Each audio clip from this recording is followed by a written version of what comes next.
تو وہ تو غربت کی وجہ سے. تو مسئلہ یہ ہے, ہاں اس میں ہم خاموشی اختیار کر لیتے ہیں. بعض دفعہ یہ خطرہ ہوتا ہے کہ یہ بینک کی جاب چھوڑے گا تو واقعی پاگل ہو جائے گا اور پھر اسلام کو چھوڑ دے گا. اس میں یہ کہہ دیا جاتا ہے کہ بھائی یہ ہے تو حرام ہے, تو جائز نہیں ہے یہ. باقی آپ کتنے مجبور ہیں, آپ سمجھتے ہو کہ میں اس گناہ کو چھوڑوں گا تو اس سے بڑے گناہ میں مبتلا ہو جاؤں گا, یہ آپ کا ہیڈ ایک ہے, یہ ہمارا ہیڈ ایک بولو بھائی نہیں. آپ اگر اللہ کو قیامت کے دن جواب دے سکتے ہو کہ اللہ میں اگر چھوڑ دیتا تو میں تیرا ہی انکار کر دیتا, اس لیے میں نے کہا کہ بڑی جہنم سے بچنے کے لیے ضروری ہے کہ چھوٹی میں چھلانگ لگا دو تاکہ بڑی سے بچ جاؤں. تو اللہ اگر آپ کی اس بات کی لاج رکھ کے آپ کو معاف کر دے کہ چل بھائی جا جنت میں, تو ہمیں کوئی اعتراض نہیں ہے. لیکن ہم اپنے آپ کو بھیٹ چڑھا دیں آپ کو جنت میں لے جانے کے لیے, ہمیں فرشتہ آ کے کک لگائے کہ چل بے تو ادھر چل, کس بیس پہ کر دیا تھا حلال؟ خنزیر کی اجازت کب ہے؟ خنزیر حرام ہے نا, سور. کب اللہ نے اجازت دی خنزیر کی؟ فَمَنِ اضْطُرَّ فِي مَخْمَصَةٍ, شدید بھوک, غَيْرَ مُتَجَانِفٍ لِإِثْمٍ, حد سے تجاوز کرنے والا بھی نہ ہو. آپ کو کھانے کو کچھ نہیں مل رہا, خنزیر مل گیا, مردار مل گیا, تو اسلام آپ کو چند نوالے کھانے کی اجازت دیتا ہے, کمر سیدھی ہو جائے. آپ نے کباب بنا کے فریج میں سیو کر لیے, کوفتے بریانی بن رہی ہے کہ جی مجبوری میں مل نہیں رہا تھا حلال, تو ہم نے اب بریانی پکائی ہے کس کی؟ خنزیر کی. تو یہ تھوڑی صحیح ہو جائے گا. بوقت ضرورت باقدر ضرورت. آج حرام کھایا جاتا ہے دبا کے, اور یاد رکھو حرام کی دو قسمیں ہیں. ایک ہوتا ہے اکل الحرام, جو چیز حرام تھی اس کا کھانا, جیسے سور ہے, کتا ہے, بلی ہے, یہ چیز ہی حرام ہے چاہے حلال پیسوں سے خریدو. اور ایک ہوتا ہے الاکل الحرام, چیز حرام نہیں ہے, اس کا کھانا کیا ہے؟ حرام ہے. آپ کے لیے اس کا کھانا حرام ہے. آپ قصائی کی دکان سے حلال گوشت خریدتے ہیں, لیکن وہ جو پیسے آپ نے کمائے تھے وہ چوری کے ہیں, تو وہ گوشت تو حلال ہے مگر اس کا کھانا آپ کے لیے حرام ہے. سمجھ رہے ہو کہ نہیں سمجھ رہے؟ تو وہ بھی حرام ہے, یہ بھی حرام ہے. چوری کی مرغی ہے نا, چوری کی مرغی تھی, وہ گردن سے کاٹ رہا تھا پیچھے سے, کسی نے کہا یہ حرام ہو جائے گی, اس نے کہا پہلے کون سی حلال کی ہے بھائی؟ بھائی مرغی جب چوری کی جہاں سے مرضی کاٹو اس کو, اللہ کا نام لو نہ لو, بھگوان کا نام لے لو, کچھ بھی کر لو, وہ حلال نہیں ہوگی. تو پھر اب یہ نہیں کہ چوری کی مرغی کو الٹی طرف سے کاٹنا شروع کر دیں, مرغی ادھر سے ہی کٹے گی, کیونکہ مرغی جب آپ نے ادھر سے کاٹ دی اور ہے چوری کی, تو وہ ہضم ہونے سے پہلے حلال کا آپشن ہے کہ جس سے چوری کی اس سے معافی مانگ لو جا کے. بعض لوگ ہمارے ادھر فرمایا کرتے تھے کھاتے حرام ہیں ہگتے حلال ہیں. کھاتے حرام ہیں, معذرت تھوڑا سا فحش جملہ ہے, لیکن یہ لطیفہ اس کے بغیر تو نہیں بنے گا نا. وجہ اس کی ہے کہ حرام کھاتے ہیں, ان کو پتا ہے کہ جا کے مالک سے اجازت لے لیں گے, وہ اجازت دے گا, وہ بولے گا اب تو کھا لی, اب میں کون سا ریورس گیئر تو ہے نہیں, تو وہ خارج ہونے سے پہلے کیا ہو جاتی ہے. ایسی ہوشیاری بھی ہے ہمارے ملک میں الحمدللہ. بہنوں کی وراثت کھا جاتے ہیں, پھر بعد میں معاف کرا لیتے ہیں. وہ مجبور ہو کے معاف کرتی ہے, کھا ہی لیا تو پیٹ سے تھوڑی نکلواؤں گی اس کی. لیکن یہ دل کی معافی نہیں ہوتی, یہ نکلنے سے پہلے بھی حلال نہیں ہوتی. تو حرام سے بچنا بہت ضروری ہے, بہت ضروری. اس کو ہلکا مت سمجھو, بہت ضروری. رسول اللہ صلی اللہ علیہ وسلم نے ارشاد فرمایا کہ میں تم میں سب سے زیادہ غیرت والا, اور اللہ مجھ سے بھی زیادہ غیرت والا ہے. اور اللہ کو اس وقت سب سے زیادہ غیرت آتی ہے کہ اللہ نے کسی چیز کو حرام کہہ دیا اور انسان کے قدم اسی کی طرف جا رہے ہیں. ناٹ الاؤڈ ہے, پرمیشن نہیں ہے اس کی, پھر بھی آپ وہ کام کر رہے ہو. غضب آتا ہے اللہ کو.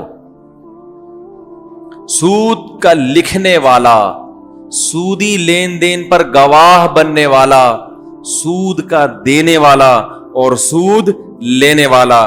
نبی صلی اللہ علیہ وسلم جو اللہ کے نمائندے ہیں, اپنی طرف سے نہیں کہہ رہے, اللہ کا پیغام ہم تک پہنچا رہے ہیں, فرمایا ان 4 آدمیوں پر اللہ نے لعنت کی ہے.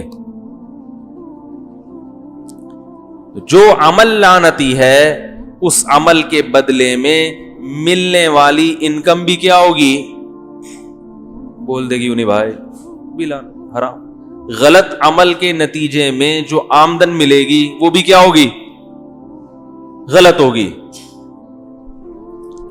سمجھ رہے ہو کہ نہیں سمجھ رہے؟ لیکن آج کل مسئلہ یہ ہے کہ لوگ ایک اصول سن کے پھر خود ہی مفتی بن کے ہر ایک پر حرام ہونے کا فتویٰ لگاتے رہتے ہیں, ٹھوکتے رہتے ہیں. انہوں نے ایک اصول سن لیا کہ غلط عمل جو بھی ہوگا اس میں آمدن کیا ہوگی؟ حرام ہوگی. گناہ میں تعاون بھی کیا ہے؟ حرام ہے نا. تو یہ خوب ذہن میں رکھیں کہ اس تعاون کے درجات ہیں. سمجھ رہے ہو؟ یہ علماء جانتے ہیں کہ کون سا تعاون ایسا ہے جس کی بیس پہ ملنے والی آمدن حرام اور کون سا تعاون ایسا ہے جس کی بیس پہ ملنے والی آمدن حرام نہیں. فقہی مسئلہ ہے, یہ علماء مفتیان کرام جانتے ہیں. کیونکہ آج کل ہر شخص ہر آدمی کی فیلڈ میں ٹانگ اڑا رہا ہے, اس کو اصول اور مسائل کا نہیں پتا ہوتا, خود سے فتوے لگا رہے ہیں تیری آمدن ناجائز, تیری آمدن ناجائز, تیری آمدن ناجائز. ایک صاحب مجھے کہنے لگے گناہ میں جس طرح بھی تعاون ہو بہرحال حرام ہے. میں نے کہا اس کے فقہاء نے درجات بیان کیے. کہہ رہا نہیں یہ فقہ شکا کچھ نہیں ہوتا, فقہ شکا کچھ نہیں ہوتا, حدیث میں آیا. میں نے کہا اچھا مجھے بات بتاؤ, تم نے اپنا گھر کسی کو کرائے پر دیا رہنے کے لیے, وہ اس میں فلمیں دیکھتا ہے بیٹھ کے, تو تمہارے لیے کرایہ حلال ہے بھائی؟ اب وہ کہتا ہے اگر حرام ہے تو پھر تو یہ جتنے لوگوں نے کرائے رینٹ پہ گھر دیے ہوئے ہیں تو کیا سارے وہاں بیٹھ کے تہجد پڑھتے ہیں وہاں پہ؟ کیا آج کل تو گناہ کا غلبہ ہے, سب فلمیں بھی دیکھ رہے ہیں, ڈرامے بھی دیکھ رہے ہیں, اور گھر آپ نے دیا ہوا ہے ان کو. کیا خیال ہے بھائی؟ آپ نہ دیتے تو روڈ پہ بیٹھ کے کوئی دیکھ سکتا ہے فلم؟ اور کچھ سٹے بھی لگا رہے ہیں, چرسی بھی ماشاءاللہ مارکیٹ میں اب آج کل وافر مقدار میں بڑھ رہے ہیں. میں نے کہا یہ تو سب آپ نے ان کو سہولت دی ہوئی ہے, چرس بھی پیو ٹھیک ہے, فلمیں بھی دیکھو, غیبتیں بھی کرتے ہیں وہاں بیٹھ کے. روڈ پہ بیٹھ کے غیبت کرنا یعنی بے روزگار آدمی جو روڈ پہ, جس کا کوئی گھر نہ ہو, وہ تو روڈ پہ اس لیے غیبت کرتے ہیں کہ گھر میں سکون کی زندگی ہے تو چلو یار گٹر کے ڈھکن پہ بیٹھ کے. لیکن اگر گھر ہی نہ ہو پھر تو سب سے پہلے انسان گھر تلاش کرے گا, ان سب چیزوں سے بیزار ہو جائے گا وہ. تو میں نے کہا یہ ناجائز ہے. اب وہ کہتے ہیں اگر ناجائز ہے تو یہ تو جتنے مالک مکان ہیں 99% تو ان کی آمدن کیا ہو جائے گی. تو میں نے کہا یہ بھی تو تعاون ہو رہا ہے, آپ نے ان کو گھر دیا ہوا ہے جس کی وجہ سے انہوں نے ٹی وی بھی رکھا ہوا ہے, اور بیوی کے بجائے ٹی وی کو زیادہ فوکس کر رہے ہیں. وہ آپ نے دیا تھا بیوی کے لیے, وہ فوکس کر رہے ہیں. دیکھ لو شادی شدہ لوگ جن کے گھر میں ٹی وی ہے ان کی بیویوں کو شکایت ہوتی ہے کہ وہ بیوی کو اتنا فوکس نہیں کرتے جتنا, کیونکہ بیوی تو وہی نظر آ رہی ہے 6 سال سے ٹی وی میں, ہر تھوڑی دیر میں آپ کو نیا ورژن, ٹھیک ہے, لیٹسٹ ورژن ملے گا آپ. یہ 86 ماڈل جو ہے یہ والا, اس کے علاوہ 10 چیزیں ٹی وی میں ملیں گی. تو اس لیے عورتوں کو شکایت ہوتی ہے کہ ہمارے میاں گھر آتے ٹی وی کھول کے بیٹھ جاتے ہیں. میں کہتا ہوں اس لیے بیٹھتے ہیں وہ ٹی وی کھول کے. تو یہ تو آپ نے ان کو سہولت دی ہوئی ہے نا مالک مکان نے. تو مالک مکان کہے گا میں نے رہنے کے لیے دیا ہے, باقی سٹا لگائیں, چرس پیئیں, مجھے اس سے یہ مجھ سے پوچھ کے تھوڑی کر رہے ہیں. سمجھ رہے ہو کہ نہیں سمجھ رہے؟ یہ یوٹیوب کی ارننگ کو ناجائز کہہ رہے ہیں نا کہ اس پہ اشتہارات آتے ہیں. تو جو یوٹیوب جن کے چینل ہیں انہوں نے گوگل کو ایڈورٹائزمنٹ کے لیے دیا ہے. اب وہ اس پہ غلط چیز چلاتا ہے تو یہ ہے تو غلط, اس کے خلاف آواز اٹھانی چاہیے. غلط چیز غلط ہی ہوتی ہے. لیکن اس کو یہ نہیں کہا جائے گا کہ یوٹیوب جس کا چینل ہے جس نے مونیٹائز کیا وہ گناہ کا سبب بن رہا ہے. وہ سبب نہیں بن رہا, اس نے اپنی ایک چیز دی ہے استعمال کے لیے کہ آپ اس سے جائز چیزوں کو پروموٹ کریں. یہ ایک رائے ہے علماء کی, لیکن پھر بھی اگر کوئی احتیاط کرے تو زیادہ اچھا ہے. تو نیوز چینل میں جو لوگ جاب کرتے ہیں ان کی تو پوری ارننگ ہی ٹی وی کی ایڈورٹائزمنٹ سے ہوتی ہے, اور ٹی وی کی ایڈورٹائزمنٹ سے جو پیسے چینل کو حاصل ہوتے ہیں وہ پیسے چینل نیوز چینل والا, وہ جو خبریں پڑھنے والا ہوتا ہے اس کو بھی دیتے ہیں, اینکرز کو بھی دیتے ہیں.